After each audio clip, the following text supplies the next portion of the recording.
Hola chicos, ¿sí estamos de nuevo? Hola.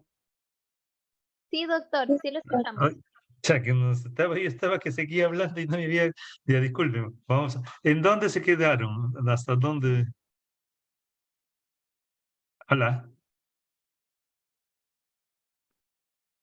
¿En dónde Doctor, nos quedamos en el tiempo de medición, tiempo de medición? A ver, vamos. pero no está compartiendo, doctor. Ahorita, no, no, sí, tengo que. No te preocupes, ahorita lo. Doctor, justo estaba hablando del ejemplo de que también se podría medir la temperatura en lo que es el oído de Ajá, ah, ya.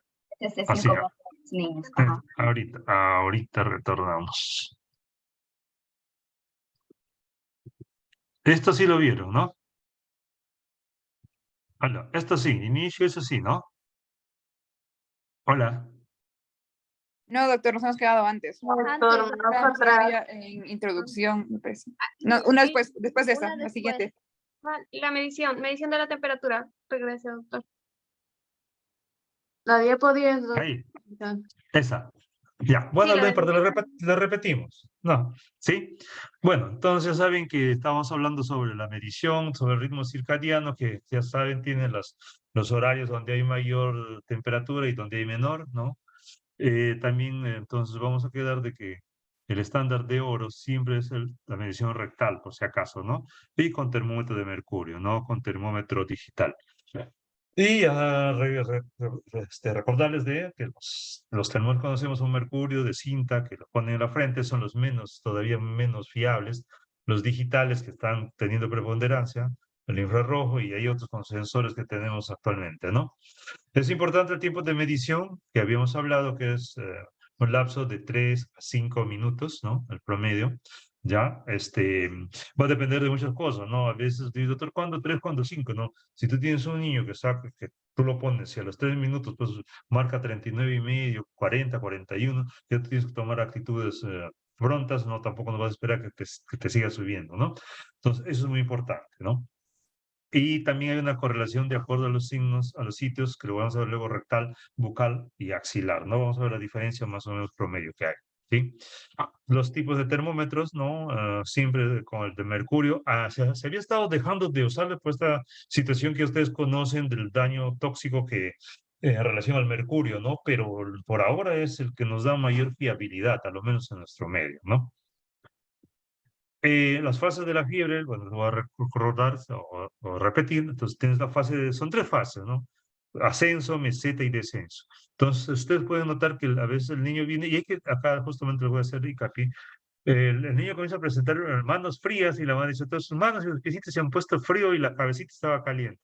Pero ya ustedes saben que como el órgano que se trata a veces de preservar, en este caso el cerebro, entonces el flujo se va a distribuir, ¿no? Entonces, por eso es que va a haber mayor frialdad a nivel distal, ¿no? A veces presencia de acrocianosis en algunos niños, el escalofrío, que esto sí hay que tener cuidado, porque a veces te en la mano y dice, tú eras convulsionado, nosotros, convulsión, febril y pasa su midazolam o su diazepam, y no, no es que haya convulsionado, hay que estar muy seguros y preguntarle, no señora, su niño cómo ha convulsionado, ha doblado la vista hacia arriba, ha comenzado a hacer movimientos tónico-clónicos o simplemente se ha sacudido, porque a veces el escalofrío lo pueden confundir con ello, ¿no? En esta fase de ascenso todavía no hay sudoración. En relación a la meseta, acá es donde justamente la temperatura ya llega a su pico, ¿no? Hay cese del escalofrío, de los escalofríos, perdón, la piel se torna más caliente tanto en manos y pies, o sea, nuevamente vuelve a su status quo. Y posteriormente el descenso que pues, se manifiesta por sudoración copiosa, ¿no? Enrojecimiento o eritema, especialmente a nivel de de la carita, ¿no? Y incremento del calor cutáneo también, ¿no? El inicio y la duración, como lo estaba comentando, es muy importante esto, ¿no? Preguntarle, señora, ¿cuándo empezó? ¿Hace un día, 2 días, 3 días? Eso es muy importante porque te puede orientar hacia la probable patología. También, ¿cuánto tiempo dura, no? Una fiebre, cuanto más permanece en el tiempo, es mucho más maligna y lo cual te habla también de la magnitud del agente causal, ¿no? O sea, cuán agresivo puede ser, ¿no? Y como estaba comentando, ¿en qué signos y síntomas asociados ha presentado? Si era solo fiebre o también ha presentado náuseas, ha presentado vómitos, ha presentado diarreas. Entonces, puedes inferir de que por acá está yendo un problema gastrointestinal, especialmente en los meses de verano, ¿no? O ha estado con estornudos, tos, entonces puedes inferir de que es un problema más que todo de vías respiratorias. Y ya, si eso va asociado a un catarro o presencia de rinorrea, entonces puede ser una de vías respiratorias altas, ¿no? O también, ¿no? Eso no descarta que también puede haber a nivel de pulmones, ¿no? Y te dicen, no, es dolor de oído, doctor, ya, pues entonces puede ser una otitis, una otalgia por ahí que hay que evaluar. O si es un niño más grande que dice, no, doctor, tiene dificultad para orinar, le arde, le duele al orinar, está orinando con frecuencia, ¿no? Es muy importante. Del mismo modo, ¿qué medicamentos han utilizado? ¿No? Y especialmente las dosis. Porque te decía, doctor, le he dado Panadol, como estaba comentando, niño de 20 kilos le ha dado 10 gotas, no le va a hacer nada, prácticamente no es la dosis, ¿no? O en su defecto, dice el doctor, le he dado la amoxicilina y no le baja la fiebre. Chicos, ¿qué tiene que ver la amoxicilina con la fiebre, no? Entonces, o sea, más que todo como antipirético, ¿no? Y lo más importante también acá hay que tener en cuenta las inmunizaciones, ¿no? Porque ustedes saben, los procesos febriles van de la mano con muchos procesos virales y entonces aquí también hay que tener en cuenta las inmunizaciones, ¿no? De repente está empezando con una varicela, que sé yo, que está o también con otro problema de pertusis, entonces hay que ver eso, ¿no? Y los contactos que haya podido tener, a dónde ha viajado, ¿no? Ha viajado a zonas tropicales, donde puede haber brotes de dengue, chikungunya, ¿no? Malaria o fiebre amarilla, o ha estado acá en las zonas de altoandinas a ciertos niveles donde puede haber de repente bartonelosis, ¿no? Entonces también eso hay que tener siempre presente, muchachos, ¿ya? El examen físico, pues, además decirles, es de cabeza a pies, ¿no? No empiecen con los de los pies, sino empiecen de arriba hacia abajo, ¿no? O sea, seguimos la secuencia, cabeza, vamos viendo, ¿no? Si es un niño pequeño, cómo está la fontanela, si está protuida, está deprimida, el ABC que ustedes lo conocen, ¿no? Que a veces tenemos hasta D, entonces, ver cómo están las vías aéreas, ¿no? Cómo está la respiración, cómo está la circulación. Y muy importante también la respuesta social, ¿no? A veces la mamá, no, está quedando en fiebre, el niño está tranquilo, feliz, la mamá está que ya convulsiona, ¿no? Igual, ¿no? Pero siempre, pero eso sí, cuando los niños están con fiebre, están fastidiados, ¿no? Eso también tienen que tener en cuenta. De por sí, pues se encuentran de repente con un examinador que nunca lo han visto, ¿no? Entonces no tiene mucho apego social ahí. Entonces, eso también hay que tener en cuenta, ¿no? El estado mental o de conciencia, porque te puede orientar, oye, este niño está de repente con un problema del sistema nervioso central, o de repente está por convulsionar, o por un problema de crisis febril, o también te pueden traer post-ictal, también hay que tener en cuenta, ¿no? Importante, el patrón respiratorio te puede orientar hacia un problema que hemos quedado respiratorio, ya sea pulmonar o de repente está haciendo una bronquiolitis, un SOP asociado a fiebre, obviamente, ¿no?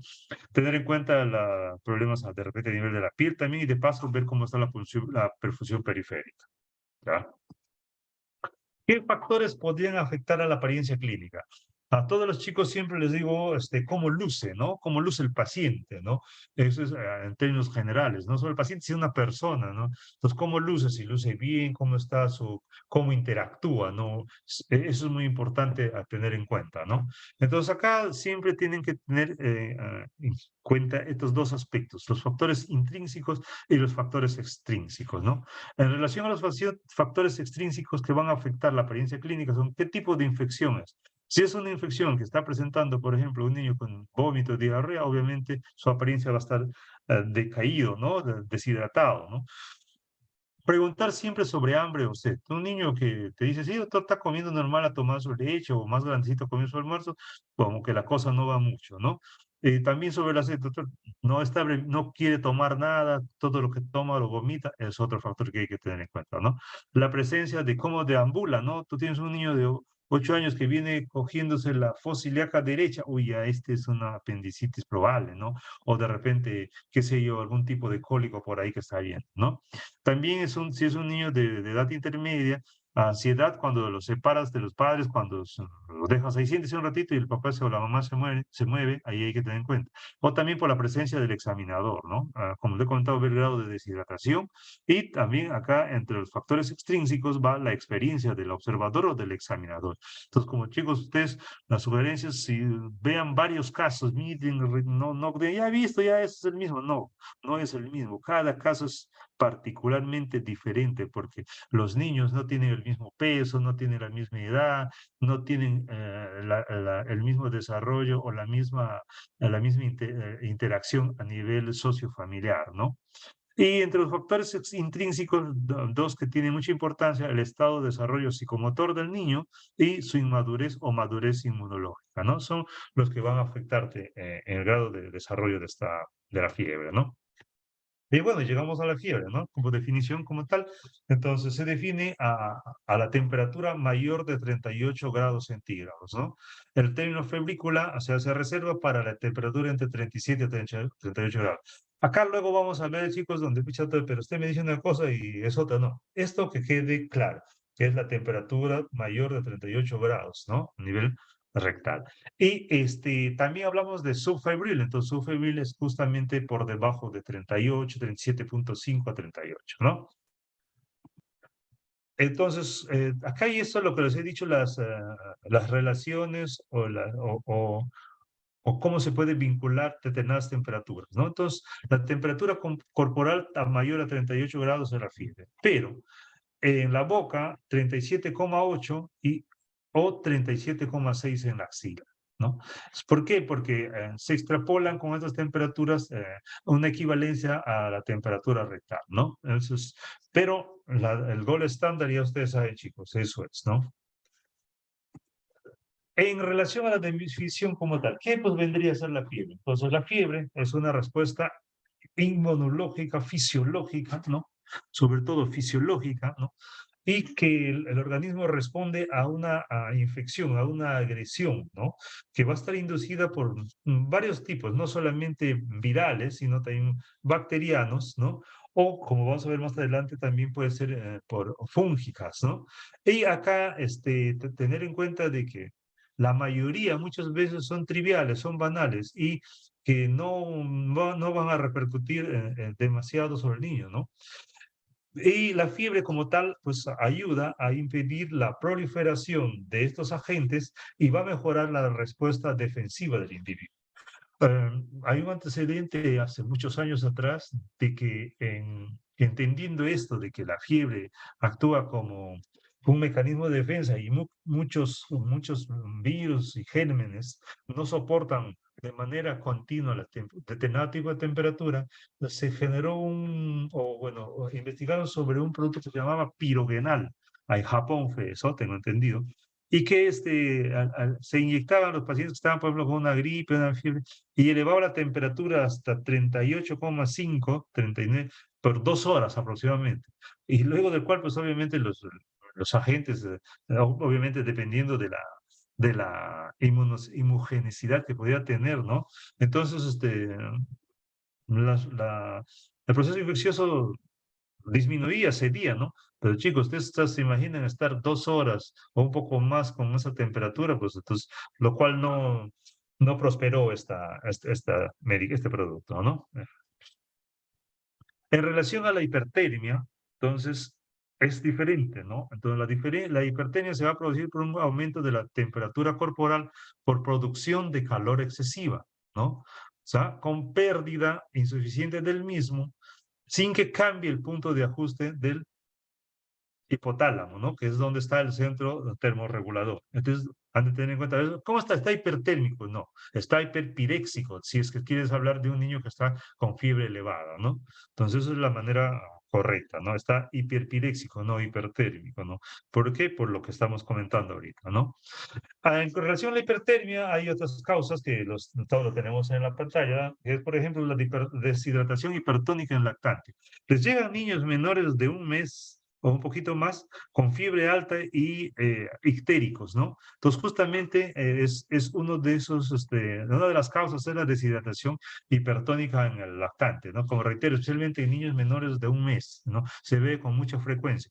Va de la mano que están ictéricos a pesar de tener el mismo grupo, y ves pues que la mamá es una mamá joven o una mamá mayor y que a veces no tienen paciencia para dar de lactar o están muy nerviosos por tratarse de su primer bebé. Entonces, en ellos es donde vamos a observar esto, ¿no?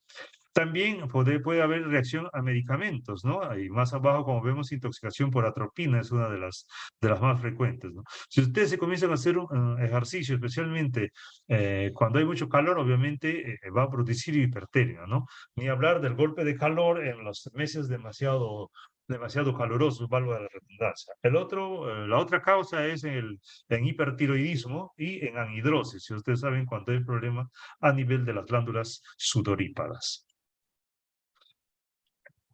Entonces, ya hemos visto que desde ese punto de vista de la definición no va a ser lo mismo fiebre que hipertermia.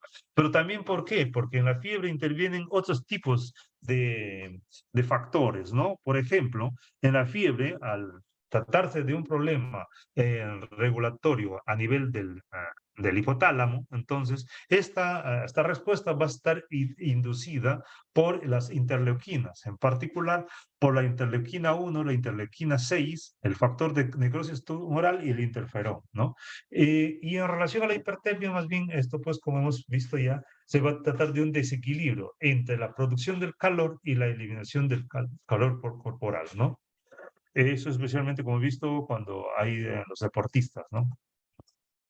Vamos a otras definiciones. Cuando hablamos de fiebre sin foco, ¿no? Fiebre sin foco es cuando la duración de la fiebre es menor de 72 horas y no se va a descubrir o no se encuentra cuál es la causa, cuál es la fuente de la fiebre, después de que tú has hecho una historia adecuada, bien prolija y de un examen físico meticuloso. Esto sí que representa un problema porque te llega el videotrip y al final la fiebre de qué es y uno no encuentra la fuente. Entonces, pero otra de las cosas que tienen a veces estas fiebres que después de las 72 horas desaparecen, ¿no? Entonces, a veces solamente con tratamiento sintomático.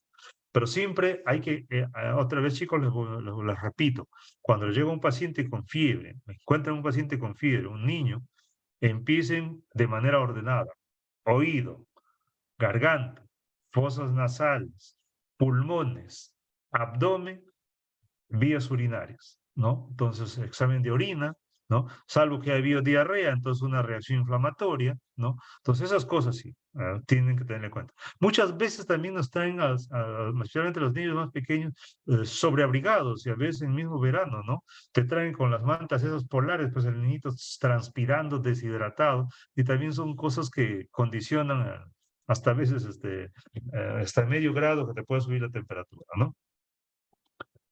En relación a fiebre de origen desconocido, lo anterior es fiebre sin foco y cuando hablamos de fiebres de origen desconocido, ¿no? Que tiene, lo que estamos viendo acá son, lo que estoy manifestando aquí son sinónimos, ¿no? Dicen fiebre, síndrome febril prolongado, fiebre recurrente, fiebre periódica, otros le conocen como enfermedad prolongada con fiebre, fiebre de origen desconocido es el más frecuente como FOD, ¿no? Son sinónimos que varía una y otra cosa, pero al final podemos decir de FOD, ¿no? Fiebre de origen desconocido. La definición de ella es cuando, después después de que esta fiebre tenga una duración de 8 días, ¿no? Sin que hayas encontrado la causa, no has hecho todos los exámenes posibles más frecuentes para esto, ¿no? Una adecuada anamnesis, unos buenos estudios complementarios, ¿no? Hemograma, gota gruesa, qué sé yo, buscar formas parasitarias, después también hacer una lámina periférica, ¿no? Y después de todo esto, ya sea de manera ambulatoria o hospitalaria, no encuentras una causa, una razón, entonces hablamos de fiebre de origen desconocido, 8 días, ¿no? No, acá, como ven, chicos, no dice si es 38,5, si es 41, si es 40, ¿no? Sí, hablamos cuando está por encima de 38. Obviamente, la magnitud de la fiebre, la duración de la misma y la frecuencia con la que se repite durante el día y el estado general del paciente va a ser los indicadores de la gravedad de la misma, ¿no? Del problema, o sea, de la gravedad del cuadro clínico. ¿sí? O de la infección, ¿no? Bueno, también que sepan esto, cómo se clasifican las curvas febriles. En ello van a tener las intermitentes. ¿Por qué? Este tipo de curva febril que antes se lo valoraba mucho, ahora está quedando como que no se le da mucha importancia, pero sí a veces apoyan también, ¿no? La curva intermitente se caracteriza, como su nombre lo dice, ¿no? Desciende cada día a valores normales, sube y otra vez baja a lo pasado, ¿no? En la remitente es aquella que la temperatura desciende cada día pero no llega al valor normal. Un ejemplo, tienes 39 grados, 39,5, pero te baja hasta 38,3 y no baja, ¿no? Entonces, eso es la fiebre remitente, ¿no? La mantenida es aquella que la temperatura no muestra oscilaciones a 1 grado a lo largo del día, entonces se mantiene. Estas son tipo en meseta que ustedes van a ver en el gráfico, ¿no? Si ustedes cogen los gráficos, las historias clínicas de la mayoría de los hospitales, justamente ahí te dicen gráfico de la curva febril. Y eso es muy importante si lo tienes, si está bien realizado, ¿no? Y la fiebre recurrente es la que aparece en alternancias entre, por ejemplo, periodos febriles y periodos de temperatura normal de duración variable. Ustedes acá un típico ejemplo de la terciana, ¿no? La fiebre que cada 3 días, que dura 3 días, y terciana, esa, la de 3 días, ¿no? En la malaria. Hay otras definiciones también, como por ejemplo, aquí llamamos bacteriemia oculta, ¿no? Acá van a ver la presencia de bacterias en sangre de un niño con fiebre que luce bien, ¿no? Usted ve al niño, pero hace fiebre, pero está bien, el niño jugando, le pasa la fiebre. Entonces acá hay que hacer un hemograma y un hemocultivo, ¿no? Entonces, para tratar de ver cuál sería la causa, ¿no? Las infecciones bacterianas severas, son aquellas infecciones que si ustedes no se dan cuenta, o bueno, nosotros, ¿no? O el médico no se da cuenta, no lo reconoce o lo tiene así como de manera muy somera, entonces puede poner en peligro la vida del paciente. Acá especialmente va a la cabeza la meningitis, la neumonía, la sepsis, las pielonefritis son las que hay que tener mucho cuidado con ellas, ¿no? Y también obviamente va de la mano acá con las leucemias, ¿no? Especialmente en los grupos etarios pequeños, ¿no? La definición de anorexia tóxica va relacionado con un niño que está letárgico, decaído, ¿no? Con pobre perfusión periférica y con la presencia de cianosis o o hiperventilación, ¿sí? En relación a la epidemiología, les estaba comentando que esto varía, pero el promedio va entre 30 a 50% de las visitas, ya sea a consulta o a emergencia, es donde más casos vamos a tener, ¿no? También en relación a la epidemiología no hay diferencia entre niños y niñas, ¿no? Entre varoncitos y mujercitas, y tampoco tiene mucho que ver la condición socioeconómica. Miren, acá puede afectar al que tiene recursos o al que no tiene recursos. Obviamente, la fiebre como tal, pero las manifestaciones conexas no van a ir ya pues van a ir de la mano obviamente con otras circunstancias que tienen que ver con el estatus especialmente de nutrición que va a tener ese niño, ¿no? Los grados y también el calendario de vacunas que pueda tener, ¿no? Como les hemos estado viendo también a lo largo de la exposición, son más frecuentes en qué grupos etarios, especialmente entre los 3 meses y los 3 años, ¿no? 3 meses y 36 meses. Este es el grupo, no quiere decir que no hay en los otros, sí, pero este es el grupo donde con mayor frecuencia se ven los casos de fiebre, ¿no? Y la media, como ven en la lámina, va de 4 a 6 al año. Es que a veces también estos niños te van todos los meses, van con fiebre, 12 veces al año. Eso no es de extrañarse, ¿no? Porque a veces están terminando un brote viral, otra vez cogen otro, otra vez la fiebre, ¿no? Entonces, y esto va de la mano, también ahora lo vamos a ver con las temporadas del año y la asistencia a los colegios, ¿no? Justamente el número de episodios de fiebre va a elevarse cuando los niños asisten a la escuela. Pues va un niño con virus 23, por decir cepa 23, y el otro está con cepa 28, el otro con el 32, ahí hay un intercambio de virus, ¿no? O uno se va con resfriado, el otro se va con diarrea, hacen las jornadas ahí infantiles y ahí se mezcla. Pues bueno, también es una forma de interactuar, ¿no? También, como ven, en los meses de invierno hay más problemas de virus respiratorios en la cabeza en estos grupos etarios de 3 a 36 meses, el virus sincitial respiratorio, y acá pues vamos a tener los problemas de bronquiolitis, SOP sobre todo, ¿no?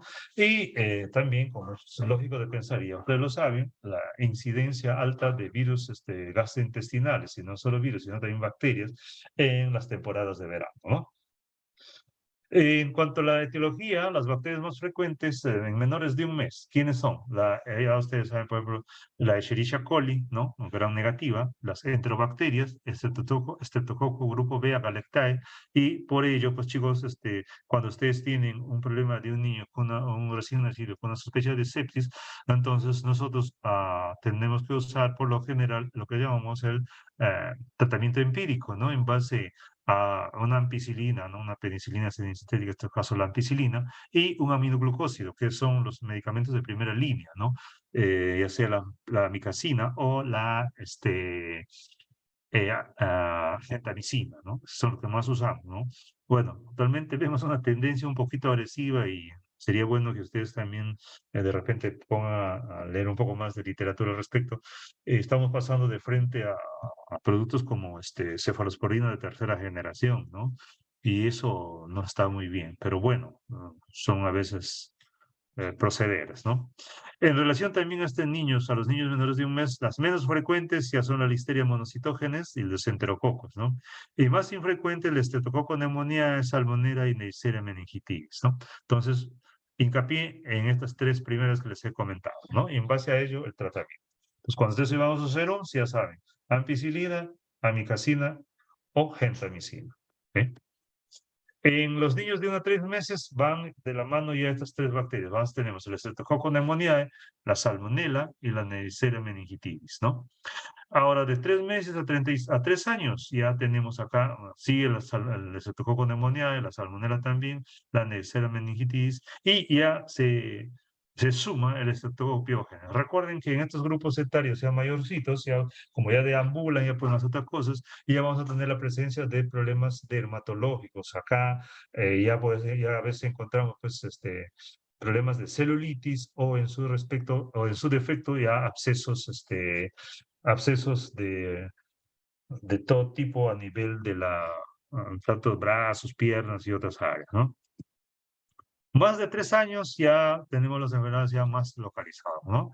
Acá va el estreptococo piógenes en las patologías faríngeas, ¿no? La Escherichia coli en las infecciones urinarias y en las infecciones pulmonares ya pues el estreptococo pneumoniae y el micoplasma, sobre todo el estreptococo pneumoniae, ¿no?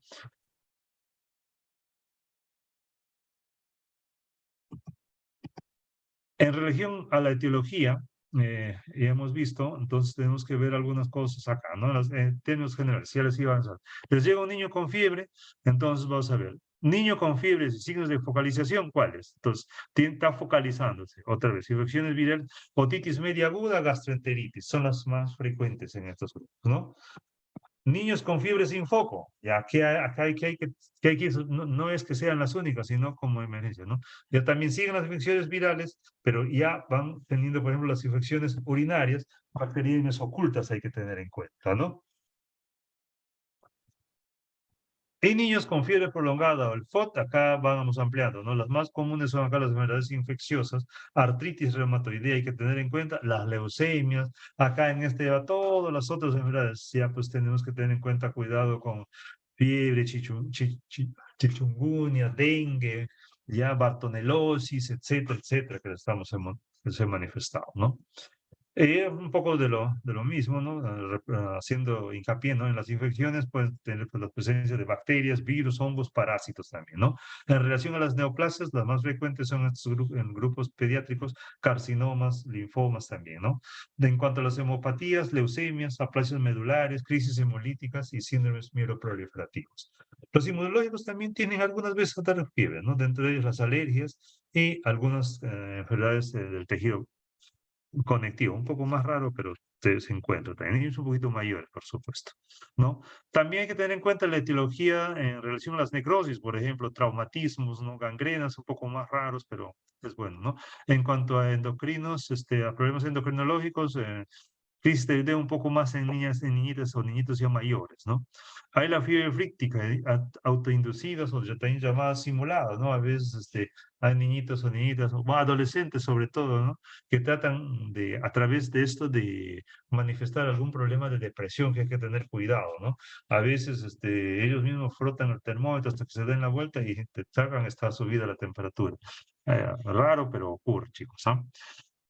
Y bueno, también pues quemaduras en relación a químicos y medicamentos que hemos hablado, por ejemplo, de lo que es la atropina, ¿no? Que a veces cuando te llegan pacientes especialmente que han ingerido órganos fosforados o carbamatos, a veces nosotros podemos usar dosis excesivas de atropina y podemos ir a presentar la alza térmica, ¿no? Un poquito sobre la fisiopatogenia, aunque ustedes lo conocen, por lo menos recordarles, ¿no? Si hay una infección, inflamación o algún trauma, los que van a morizarse primero son los macrófagos, ¿no? Y acá vamos a tener, pues, justo lo que hemos hablado, ¿no? El balance, siempre en todo hay un balance entre que el sube y el baja, sube y baja, ¿no? Entonces vamos a tener acá, por ejemplo, la activación de los macrófagos, los mismos que tienen que ver y están relacionados con los pirógenos endógenos. O lo que les hemos visto ya en la lámina anterior, la interleuquina 1, la 6, la interleuquina 8 y el interferón, ¿no? Esos son los que van a activar.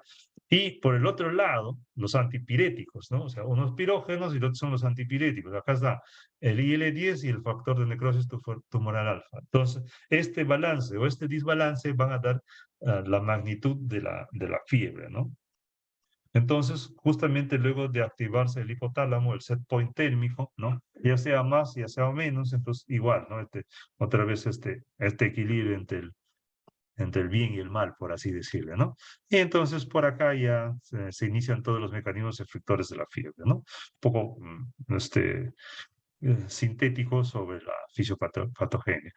En relación a las manifestaciones clínicas, estos son los que a veces los padres los van a manifestar. No, doctor, su frente y sus manos están más calientes de lo habitual al inicio, pero luego cuando ya se enfríen le va a decir la cabeza, ¿no? Le van a decir también, doctor, está un poco más cansadito de que costumbre, está más apagado, no quiere comer o no quiere lactar, ya no está juguetón. Son cosas que la mamá le va a decir, no, no, no quiere jugar, ¿no? Ojo con la pérdida del apetito, ¿no? O sea, pérdida del apetito refiere, no quiere comer, cuando más chicos no quiere lactar. Esos son factores que hay que tener, manifestaciones que hay que tener en cuenta, ¿no? La presencia de escalofríos y la somnolencia sí es un indicador un poco más que a tener en cuenta. Y obviamente también esto, ¿no? Que sus ojos están rojitos, más brillantes, más cargados. Hay formas que los van a manifestarse los niños, ¿no? En relación al diagnóstico, hay que evaluar la fiebre, pues cuantificar la temperatura, ya hemos visto con el termómetro, ¿no? Entonces hay que determinar la causa, para ello una historia clínica, tiempo de inicio y evolución, contactos con enfermos, lo que hemos visto, antecedentes neonatales, enfermedades crónicas y el uso de tratamiento, ¿no? Y la valoración, esta causa más la historia clínica con examen clínico, donde hay los factores o la valoración de los factores de riesgo de criterios de Rochester, de Boston y Filadelfia, que son los que tienen que ver con lo que cuáles son los que se manifiestan en los niños, que luego les voy a ver, ¿no? O sea, qué cosas presenta el niño, ¿no? En relación al diagnóstico, pues solicitar los exámenes laboratoriales y de imágenes, pero de manera adecuada, ¿no? De manera sensata, ¿no? Porque a veces te llega un niño, ¿cuánto fiebre? Una hora que tiene fiebre y le piden todo al pobre niño y no solamente es que hincar al niño, sino también no siempre va a encontrar pena. Entonces es un traumatismo y no solamente eso, sino que también va a repercutir en el costo-beneficio. Eso también hay que tener en cuenta, entendiendo que los hospitales, y especialmente los establecimientos de salud del ministerio, no siempre cuentan con una solvencia para hacer muchos exámenes, ¿no? En relación a la evaluación hay que ver los factores de riesgo, la prematuridad, el recién nacido que haya presentado con fiebre durante el parto, ¿no? O sea, que la mamá haya estado con fiebre y el bebé también, ¿no? Hay que tener en cuenta lo que hemos visto ya, la coloración del canal vaginal por ese estreptococo del grupo B, y qué procedimientos se hayan hecho al bebé, por ejemplo, de repente lavado gástrico, qué sé yo, o canalización a través del muñón umbilical, ¿no? Antecedentes también ya niños que tengan otros problemas de enfermedades graves, ¿no? Asplenia, cardiopatías, ¿no? O también los niños que hayan presentado hiperbilirubinemia como antecedente, ¿no?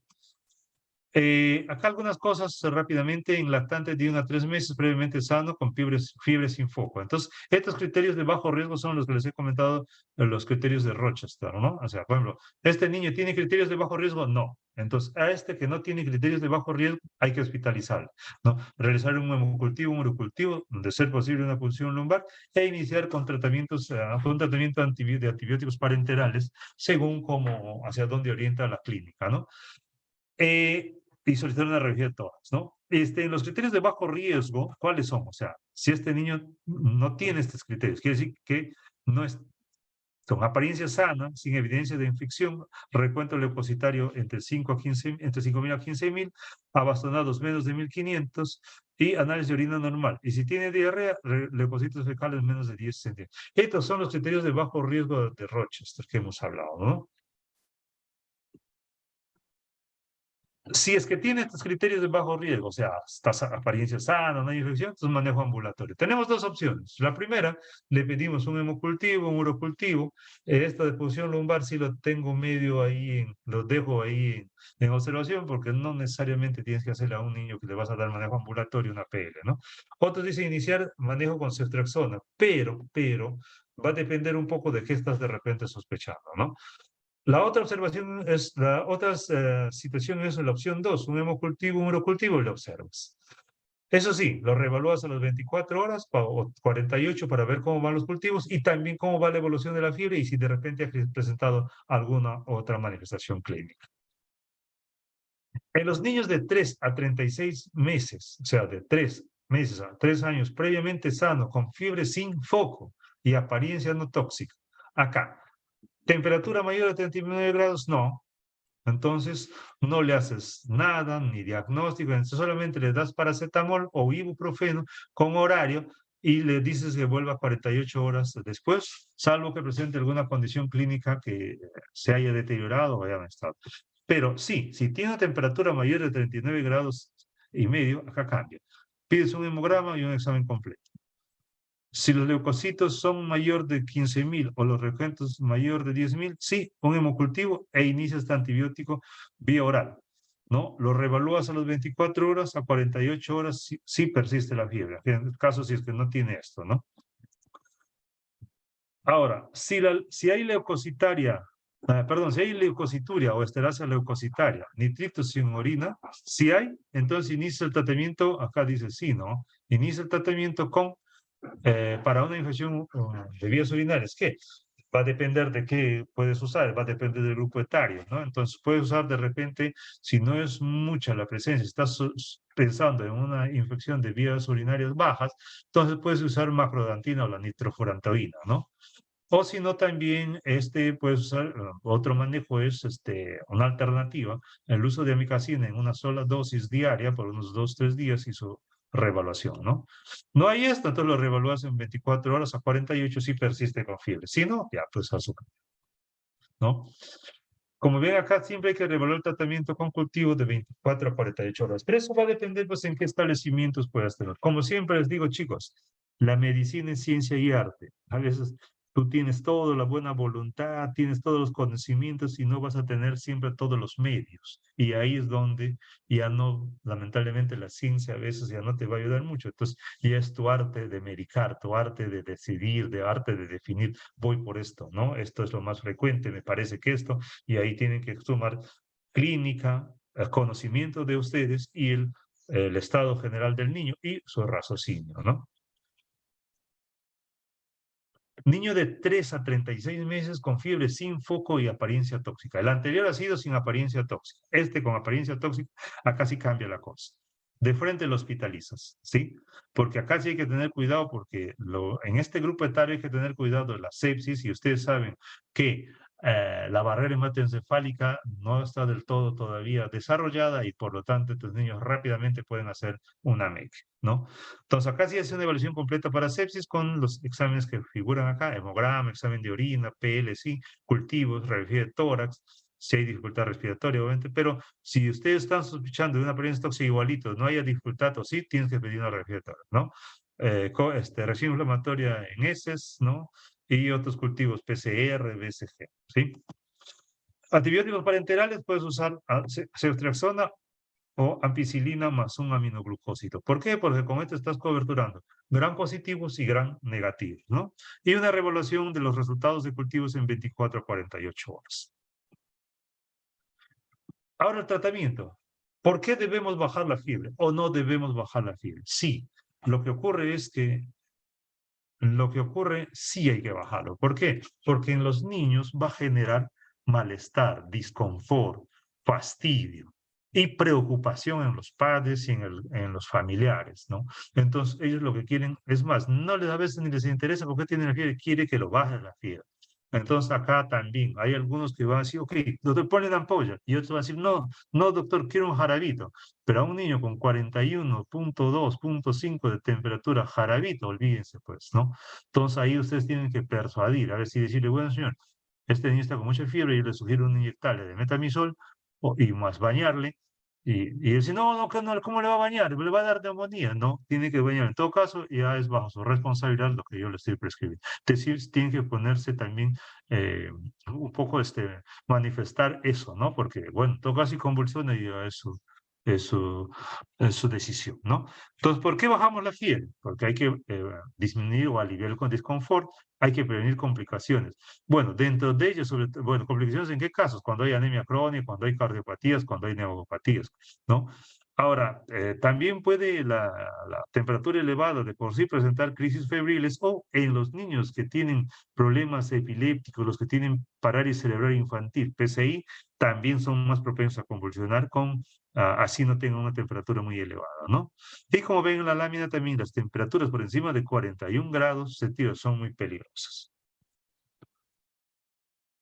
En relación al tratamiento, tenemos medios físicos y también medios medicamentosos para cada relación. En relación a los medios físicos, hay medios físicos secos y medios físicos húmedos. Los medios físicos secos, por ejemplo, quitar la ropa, o sea, ahí vienen con un montón de ropas, porque la creencia es que cuanto más fiebre tiene, más hay que abrigarle, ¿no? Entonces, ese es un problema. Tú los desabrigas y, como reitero, a veces bajan entre medio a 1 grado, ¿no? Aligerar las ropas y compresas de agua tibia en la frente, alrededor del cuello, debajo de las axilas, ¿no? Y ya especialmente, ¿no? Y tratar de que si el niño puede tomar más líquidos, darle, ¿no? Mantener también en un ambiente no muy cerrado, sino en un ambiente ligeramente frío o templado, ¿no? Esos son, o sea, medios físicos secos.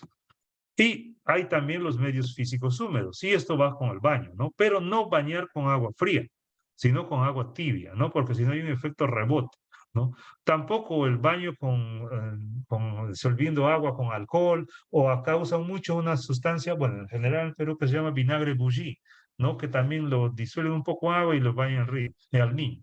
Recuerden que todo producto que tiene alcohol, o sea, va a generar una respuesta de rebote, ¿no? Entonces hay que tener cuidado. Y antes lo que también se estilaba, ahora ya no, enemas de agua helada, eso no se realiza, ¿no?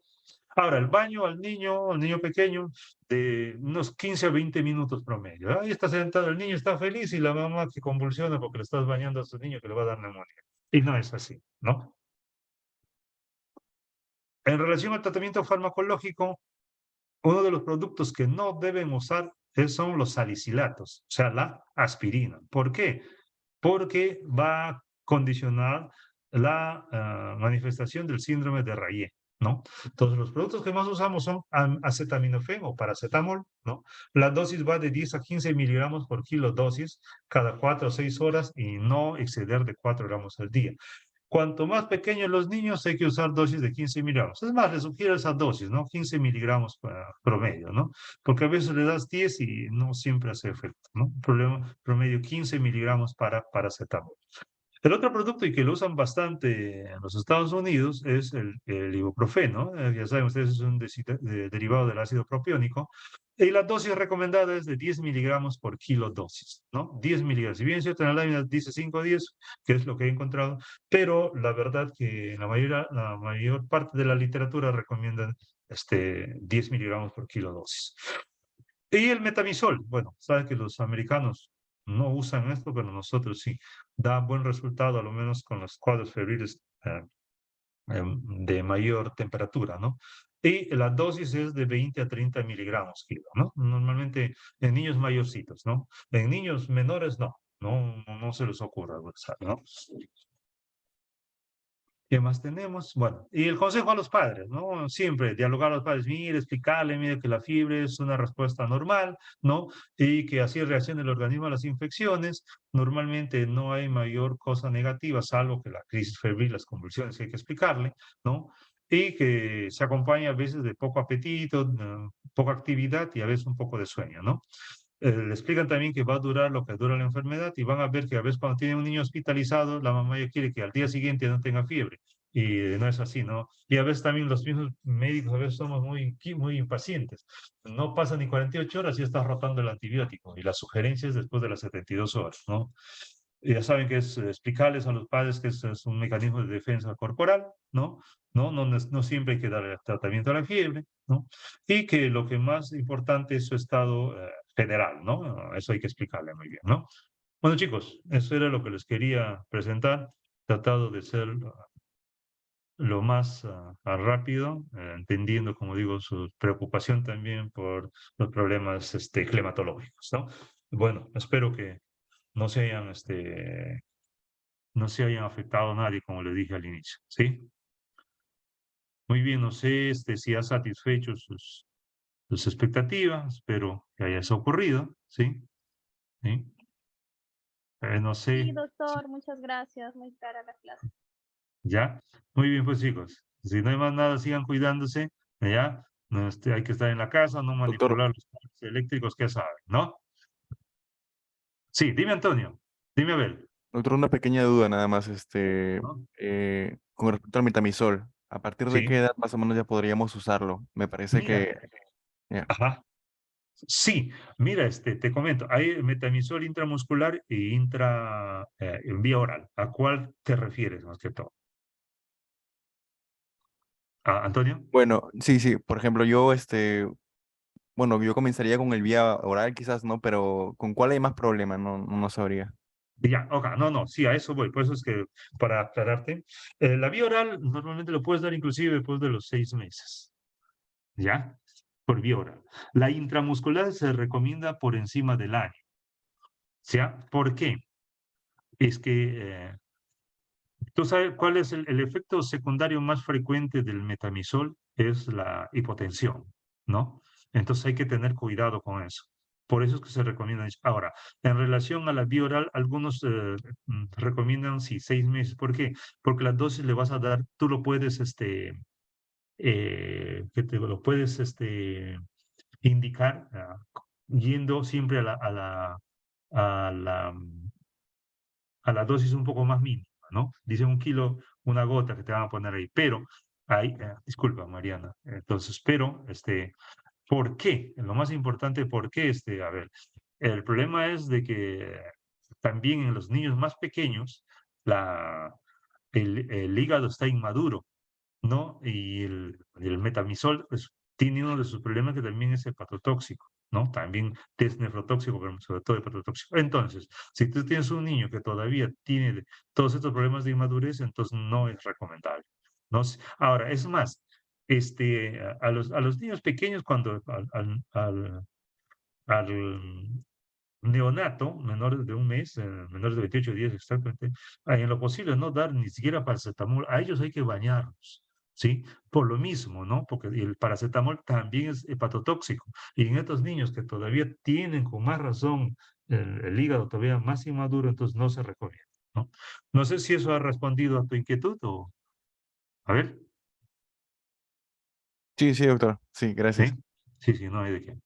¿Alguien más? ¿Alguna otra duda? Aló, no te escucho bien. Doctor, ¿ahora se me escucha? Sí, sí. Sí, doctor, buenas tardes. Tengo dos preguntas. Una, el ibuprofeno también, ¿a partir de qué edad, o sea, ya se le puede dar a cualquier niñito? Y otra es sobre la fiebre de origen desconocido. ¿Los 8 días tienen que ser, o sea, esos 8 días perennes? Sí. ¿O puede tener picos de que quizá el niño llegó, no sé, 2 días con fiebre 38, de ahí desciende y de ahí vuelve a tener este pico febril Ya. alto y así quizá lleva bastante tiempo? Sí, ok. En relación al ibuprofeno, mira, el ibuprofeno lo recomiendan a partir del año también, de preferencia. Algunos autores bajan hasta 8 meses. Ahora, ¿cuál es el problema del ibuprofeno? O sea, si tú comparas el ibuprofeno, tiene un problema de gastrolesividad más que el paracetamol, ¿ya? Entonces, por ahí va un poquito la cosa, pero, y es más, el ibuprofeno, tú sabes que es, si bien es cierto, es analgésico y antipirético, pero más, es un poquito más analgésico, ¿no? En relación al paracetamol. El paracetamol te cumple también las dos cosas, pero como que tiene un poquito más de sesgo antipirético, ¿ya? Ahora, en relación a la fiebre sin foco, se considera que los 8 días debe haber fiebre, ¿no? O sea, por lo general, tiene que haber. Ahora, el valor de la fiebre, o sea, me dice, doctor, pero ayer ha tenido 38,5 y antes de ayer tuvo 39, ¿va? Va, porque tiene que estar por encima de 38, ¿sí? Es todos los días, porque por eso se llama fiebre sin foco. Ahora, tienes razón en una cosa.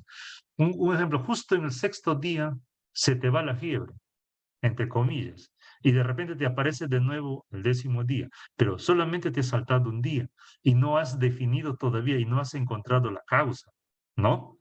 Entonces sigue siendo una fiebre sin foco, porque no lo has encontrado, independientemente de que un día no haya tenido, en este caso, como te estoy comentando, ¿sí?